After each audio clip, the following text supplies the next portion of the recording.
जय हिंद दोस्तों। आज की इस वीडियो में हम लोग बात करने वाले हैं क्लास 9 इतिहास का चैप्टर नंबर 5 किसान और वास्तुकार, जिसमें हम लोग एमसीक्यू के बारे में बात करने वाले हैं। कौन सा क्वेश्चन इंपॉर्टेंट है, चलिए इस वीडियो में समझाते हैं आपको और बताते हैं कि किस टाइप का क्वेश्चन पूछा जाता है। क्वेश्चन नंबर 1 देखिए कि इंग्लैंड में कृषि क्रांति कब हुई थी। इंग्लैंड में क्रांति हुआ था दोस्तों। क्रांति का मतलब होता है बदलाव, तो यहाँ पर कृषि का बदलाव हो रहा है, तो वहाँ पर कब हुआ था। तो इसका राइट आंसर हो जाएगा आपका ऑप्शन नंबर सी हो जाएगा 18वीं शताब्दी में।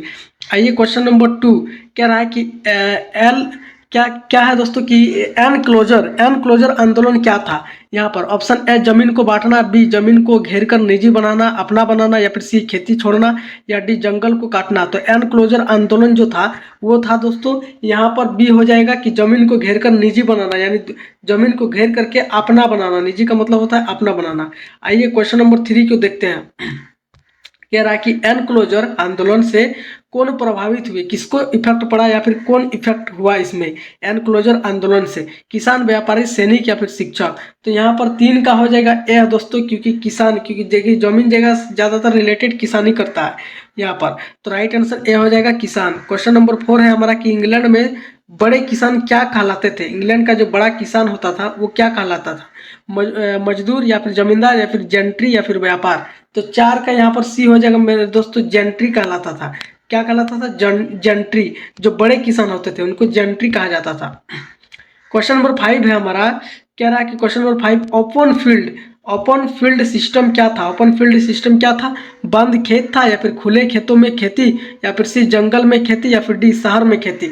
तो 5 का मेरे भाई बी हो जाएगा।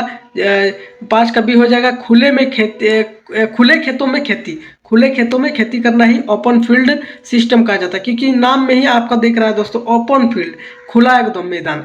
आइए क्वेश्चन नंबर 6 देखते हैं। कह रहा है हमारा क्वेश्चन नंबर 6 कि औद्योगिक क्रांति का कृषि पर क्या प्रभाव पड़ा। औद्योगिक जो क्रांति हुआ कृषि पर क्या प्रभाव पड़ा। तो ए उत्पादन बढ़ा, या बी खेती खत्म हो गई, या फिर सी किसान खत्म हो गए, या फिर डी व्यापार बंद हुआ। तो राइट आंसर होगा मेरे भाई 6 का ए हो जाएगा, उत्पादन बढ़ा। क्वेश्चन नंबर यहाँ पर 7 है हमारा कि रूस में किसानों को क्या कहा जाता था। तो रूस में किसानों को क्या कहा जाता था, रूस के किसानों को। तो 7 का बी हो जाएगा सर्फ। क्या कहा जाता था, सर्फ कहा जाता था रूस में किसानों को। यहाँ पर हम लोग इंडिया में किसान को किसान कहते हैं, वहां पर सर्फ कहा जाता था। क्वेश्चन नंबर 8 है कि सर्फ का अर्थ क्या होता है, स्वतंत्र किसान, या बी व्यापारी, या फिर सी सैनिक, या फिर गुलाम जैसे किसान। तो मेरे भाई 8 का यहाँ पर डी हो जाएगा, गुलाम जैसे किसान। किसानों को जो एकदम किसान जो होते थे, जो गुलामी करते थे, उनको कहा जाता था सर्फ। यहाँ पर क्वेश्चन नंबर 9 कह रहा है कि रूस में सर्फों को कब मुक्त किया गया। रूस में सर्फों को मुक्त किया गया, लेकिन कब। तो 9 का यहाँ पर सी हो जाएगा, यहाँ पर 1861 को। याद रखिए। क्वेश्चन नंबर 10 की ओर बढ़ते हैं।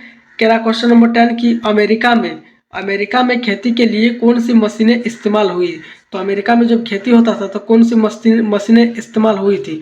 तो 10 का यहाँ पर डी हो जाएगा मेरे भाई, उपरोक्त तो सभी मशीनें। केवल ट्रैक्टर भी वहाँ पर चलता था, हार्वेस्टर भी चलता था, थ्रेसर भी चलता था, जो थ्रेसिंग मशीन होता था।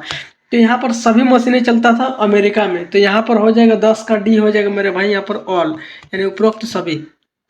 क्वेश्चन नंबर 11 है कि अमेरिका में डस्ट बाउल किससे जुड़ा है। तो अमेरिका में जो डस्ट बाउल है वो किससे जुड़ा है। तो 11 का यहाँ पर हो जाएगा मेरे भाई, सूखा और धूल भरी आंधी से। तो डस्ट बाउल किससे जुड़ा है, सूखा और धूल भरी आंधी से जुड़ा है, यानी डी हो जाएगा। क्वेश्चन नंबर यहाँ पर 12 है हमारा कि भारत में औपनिवेशिक काल में किसान किससे परेशान था। जो औपनिवेशिक काल था उस समय किसान किससे परेशान थे, कर टैक्स से, या फिर शिक्षा से, या फिर खेल से, या फिर मौसम से। तो 12 का यहाँ पर मेरे भाई हो जाएगा ए, यहाँ पर टैक्स से परेशान था यहाँ पर कौन, किसान लोग। क्वेश्चन नंबर 13 यहाँ पर देखते हैं कि नील विद्रोह कहाँ हुआ। नील विद्रोह जो हुआ वो कहाँ हुआ तो नील विद्रोह कहाँ हुआ मेरे भाई। तो 13 का सी हो जाए, यहाँ बंगाल में हुआ। कहाँ हुआ, बंगाल में। क्वेश्चन नंबर 14 है कि किसान विद्रोह का मुख्य कारण क्या था। किसान ने जो विद्रोह किया था या प्रोटेस्ट किया था, उसका मुख्य कारण क्या था, शिक्षा, या फिर कर और शोषण, या फिर सी व्यापार, या डी खेल। तो 14 का यहाँ पर बी हो जाएगा मेरे भाई, 14 का बी कर और शोषण। देखिए किसान की जुड़ा हुआ है तो किसान से कर ही जुड़ाएगा। याद रखिएगा, इस टाइप में भी आप मार सकते हो यहाँ पर ऑप्शन को देख करके कि किसान किससे रिलेटेड करेगा, कर से, टैक्स से, जमीन से, इस टाइप में आप मार सकते हो। तो क्वेश्चन नंबर 15 है हमारा लास्ट क्वेश्चन कि इस अध्याय का मुख्य विषय क्या है। उद्योग है, या युद्ध है, या कृषि किसान जीवन है, या फिर यहाँ पर राजनीति है। तो देखिए उद्योग का तो यहाँ पर बात नहीं हुआ है, युद्ध का भी बात नहीं हुआ है, तो यहाँ पर राजनीति भी नहीं हुआ है। तो ऑप्शन नंबर सी मेरा बचा कृषि। तो कृषि किससे जुड़ा हुआ है यहाँ पर मुख्य विषय इस अध्याय का? तो किसान, इस अध्याय का नाम ही किसान, तो किससे जुड़ा होगा? कृषि से ही जुड़ा होगा, कृषि और जमीन से। तो यहाँ पर सी हो जाएगा राइट आंसर। ऐसे भी आप लोग देख सकते हो लास्ट में कि हाँ ऑप्शन मैच कर रहा है। तो दोस्तों हमारा पूरा चैप्टर यहीं पर खत्म होता है, किसान और काश्तकार, यहाँ पर वास्तुकार। तो वीडियो अच्छी लगी तो वीडियो को लाइक कीजिए, चैनल पर नया हो तो सब्सक्राइब करके रखना। बाकी मिलता है नेक्स्ट वीडियो में। जय हिंद।